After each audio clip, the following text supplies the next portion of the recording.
देश का नया उपराष्ट्रपति कौन होगा, इस सवाल के जवाब से अब पर्दा उठ गया है और वो नाम भी सामने आ गया। वो दिग्गज है सीपी राधाकृष्णन, यानी कि एनडीए उम्मीदवार ने इस चुनाव में जीत हासिल की है। अब इस चुनाव में जीत हासिल करने के बाद सीपी राधाकृष्णन की चर्चा तो हो ही रही है, लेकिन इस वक्त चर्चा का विषय पूर्व उपराष्ट्रपति जगदीप धनखड़ का बयान भी है।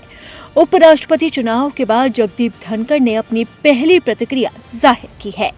जगदीप धनखड़ ने कहा है कि सीपी राधाकृष्णन के अनुभवों से उपराष्ट्रपति पद की गरिमा और भी ज्यादा बढ़ जाएगी। जुलाई में इस्तीफे के बाद ये जगदीप धनखड़ का पहला सार्वजनिक बयान है। आपको बता दें कि जुलाई में जब संसद सत्र की शुरुआत हुई थी, उसी दौरान पहले दिन ही जगदीप धनखड़ ने अपना इस्तीफा देकर सभी को चौंका दिया था और इसी के बाद से उन्होंने कोई भी बयान जारी नहीं किया था, न ही वो मीडिया के सामने आए थे। लेकिन अब उपराष्ट्रपति चुनाव खत्म हो गया है और नतीजे सबके सामने हैं, जिसमें एनडीए के प्रत्याशी सीपी राधाकृष्णन को 452 वोट मिले। वहीं विपक्ष के उम्मीदवार बी सुदर्शन रेड्डी ने 300 वोट हासिल किए। इस जीत पर प्रतिक्रिया देते हुए जगदीप धनखड़ ने एनडीए की तारीफ की। उन्होंने कहा कि उपराष्ट्रपति पद पर आपकी जीत जनता के द्वारा चुने गए प्रतिनिधियों की आपके प्रति विश्वास और कॉन्फिडेंस को दर्शाता है। आपको पब्लिक लाइफ का काफी अनुभव रहा है। आपके नेतृत्व में इस पद यानी कि उपराष्ट्रपति पद की गरिमा और भी ज्यादा बढ़ जाएगी। धनखड़ के इस्तीफे के बाद ये उनका पहला बयान है जो अब चर्चा का विषय बन गया है। धनखड़ के साथ साथ कई और दिग्गजों ने भी एनडीए के उम्मीदवार को बधाई दी है। सीपी राधाकृष्णन को उपराष्ट्रपति बनने पर जमकर बधाई दी गई है।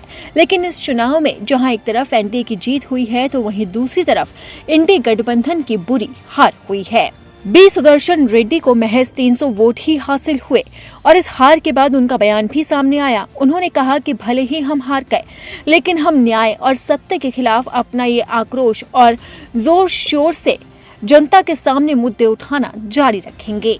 अब भले ही बी सुदर्शन रेड्डी ने अपनी हार स्वीकार कर ली हो, लेकिन सवाल सबसे बड़ा ये है कि आखिरकार इंडी गठबंधन से क्रॉस वोटिंग किसने की। किस दल के सांसद खेमा बदलकर बीजेपी की तरफ गए और उन्होंने एनडीए के पक्ष में वोट डाला, क्योंकि चुनावी आंकड़े जो साफ जाहिर कर रही हैं, उससे ये साफ जाहिर होता है कि इस चुनाव में क्रॉस वोटिंग की गई है और करीब 12 वोट ज्यादा एनडीए को मिले हैं, जबकि आंकड़ा ये कहता ही नहीं था। कहा जा रहा है कि आपके सांसदों ने एनडीए के पक्ष में वोट दिया। इसी के साथ ही 1-2 सांसद कांग्रेस के भी हो सकते हैं और बीजेपी ने इस चुनाव से पहले ही दावा कर दिया था कि इंडी गठबंधन के कुछ सांसद हमारे पक्ष में वोट करना चाहते हैं और हुआ भी ऐसा ही। जब नतीजे सामने आए तो क्रॉस वोटिंग की खबर ने सभी को हैरान कर दिया और ये क्रॉस वोटिंग अब इंडी गठबंधन के लिए जोरदार झटका है।